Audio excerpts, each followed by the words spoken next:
Kepala BGN dan kedua wakilnya audiensi dengan saya, artinya menyampaikan beberapa hal yang akan dilakukan. Seyogianya tadi beliau akan langsung menyampaikan, tapi karena harus segera menghadap ke DPR, maka saya menyampaikan beberapa hal dari pertemuan tersebut. Tentunya saya sebagai kepala KSP, ya, artinya saya akan menyampaikan hal-hal yang memang yang saat ini sedang tren, ya, masalah BGN.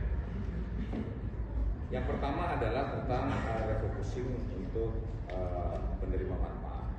Jadi disampaikan oleh kepala BGN bahwa nanti yang betul-betul yang membutuhkan, sehingga nanti akan dicek kembali. Seperti di Jakarta, saya pernah cek ada beberapa yang memang tidak dimakan, ya, sekolah menengah, ya, sehingga ini nanti akan dicek kembali sehingga betul-betul efektif. Kemudian yang kedua adalah penataan kembali dapur-dapur yang sudah operasional. Jadi dampaknya nanti akan dilihat, terutama yang berkualitas, tidak mengejar kuantitas. Ya, nanti betul-betul dapur itu apakah efektif, apakah sesuai dengan aturan yang nantinya tidak menimbulkan misalnya keracunan dan sebagainya. Dan akan disesuaikan dengan jumlah penerima manfaat. Ya. Jadi selama ini ada juga misalnya satu dapur itu awalnya 3 juta penerima manfaat, 3.000 penerima manfaat, kemudian 2.000 per orang, 2.000 akan kali 3.000 berarti 6 juta per orang, per dapur, ya, insentifnya bagi yang investor. Rupanya tidak semuanya 3.000, ada yang 1.500. Nah, ini yang nanti akan dicek kembali, disesuaikan. Yang ketiga, kualitas dapur yang operasional tadi yang saya sampaikan, sehingga nanti di beberapa daerah nanti akan dicek secara langsung. Kami pun dari KSP nanti akan membantu mengecek, ya, daerah-daerah nanti yang betul-betul sudah menjadi dapur yang operasional, terutama jumlah, ini yang jumlah, ya, nanti akan saya bahas lagi. Kemudian tentang dapur yang di 3T. Kemarin kan demo di BGN, ini saya ingin menjelaskan. Jadi rencana dari Bu Nani yang 3T ini nanti justru akan diberikan kepada perusahaan-perusahaan yang di sekitarnya, sehingga tidak terlalu banyak membebani APBN, ya, sehingga banyak nanti yang dapur yang akan dibangun mungkin diberikan kepada perusahaan-perusahaan yang memang baik, jadi CSR-nya digunakan. Tetapi nanti akan saya sampaikan tentang hal-hal yang penting kenapa yang terjadinya demo. Kemudian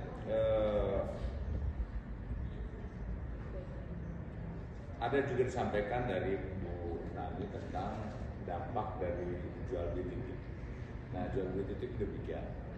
Jadi yang tadi saya katakan, seharusnya misalnya satu dapur itu kan 3.000, ya, 3.000 penerima manfaat. Kemudian kalau dikali 2.000 berarti kan 6 juta. Nah, kenyataannya tidak 3.000, ada yang 1.500, ada yang 1.000. Sehingga mengembang.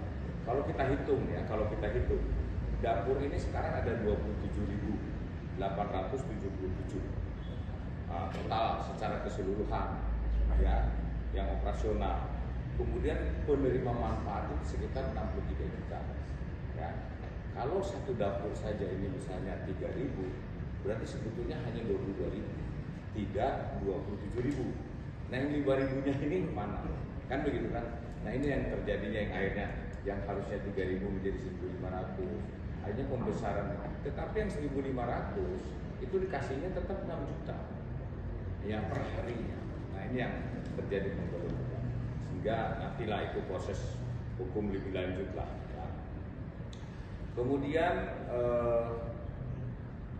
sesuai dengan peraturan Presiden nomor 12 tahun 2025 ini ditetapkan hanya 30 kabupaten sebagai daerah tertinggal 3T ya. Namun kenyataannya ini pejabat lama yang sekarang sedang diproses ini justru membuat definisi tersendiri bahwa satu desa tidak terlayani SPPG terdekat atau lebih dari 30 menit jaraknya, sehingga dengan ketentuan tersebut maka ditetapkan 8.617 dengan SK penetapan lokasi kepada oleh kepala badan yang terdahulu. Nah, kemudian 6.138 ini yang menandatangani itu Pak Sony ya. Dari yang penandatanganan itulah yang berharga bagi mereka ini. SK itulah yang kemudian akhirnya yang menjadikan jaminan untuk diterima. Ya. Kemudian ada hal lagi yang sangat penting kalau menurut saya. Ini dari 6.138 ini yang sudah diapresial ini ada 1.745. Salah satu contohnya dari 1.745 ini ada yang sudah terbangun dengan rata postir itu 476. Ini yang menggiurkan sedemikian. Jadi misalnya salah satu mitra ditentukan mendapat skep, ya, mendapat SK untuk ditentukan satu titik. Titik itu hanya modal 100 juta saja. Kemudian dibuatkan fondasi, nanti dari pemborong ya atau dari postur membangunlah misalnya 1,2,5 miliar. Nah 1,2,5 miliar itu sifatnya nanti dari BGN akan sewa. Bayangkan 1,2 dan sewanya itu 4 miliar ya. 4 miliar. 4 tahun. 4 tahun dibayar di depan. Ya, modalnya itu 4 tahun dari depan itu 4 miliar berarti kan ya. 4,8 miliar. 4,8 miliar kalau dikurangi dari 1,2,5 miliar, berarti masih ada keuntungan 3,5 dan itu dibayarnya di depan. Bayangkan aja. Ya ini yang kemudian akhirnya dan itu statusnya negara itu sewa ya bukan milik. Saya rasa mungkin kemudian ada satu hal lagi yang menonjol ini untuk penentuan titik-titik itu maka ditentukanlah satgas yang dikeluarkan SK-nya itu dari pejabat lama ya. Nah itulah SK itu yang akhirnya menentukan bagi mereka yang kemudian dibentuk sebagai jaminan. Saya rasa mungkin itu saja. Terus satu hal saya ingin menyampaikan klarifikasi. Ada berita Pak Dudung katanya punya titik melalui Pak Dadan. Saya informasikan. Jadi beberapa bulan yang lalu, mungkin 6 bulan yang lalu, saya kan dekat dengan pesantren. Ada pengurus-pengurus pesantren itu ada Abah Junaidi, ada Ustadz Iskandar.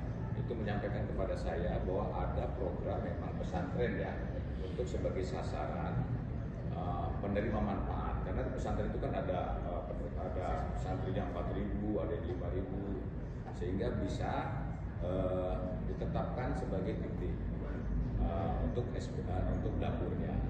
Nah kemudian minta dikenalkan dengan Pak Dadan.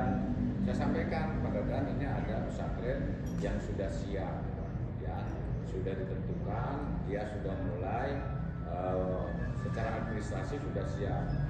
Nah realisasinya tidak ada. Jadi saya sampaikan kepada Dadan, silakan Pak nanti hubungi Pak Arif Nur Rahman, staf saya. Hanya silakanlah mereka berhubungan, saya sudah tidak ngerti apa-apa. Nah waktu Pak Dadan kesini beberapa minggu yang lalu, saya tanya Pak Dadan gimana itu.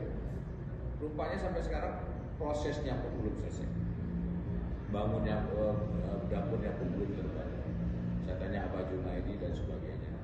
Cuma karena saya yang minta tolong kepada Dadan itulah yang kemudian akhirnya bunyi seakan-akan Pak Dudung punya dapur. Kalau Pak Dudung punya dapur silakan cek, saya kasih hadiah nanti. Jadi nggak ada sama sekali saya punya dapur ya. Jelas ya rekan-rekan sekalian. Saya rasa mungkin itu saja yang topiknya tadi masalah PGN, sehingga tidak ada topik lain yang perlu saya bahas. Terima kasih. Wassalamualaikum.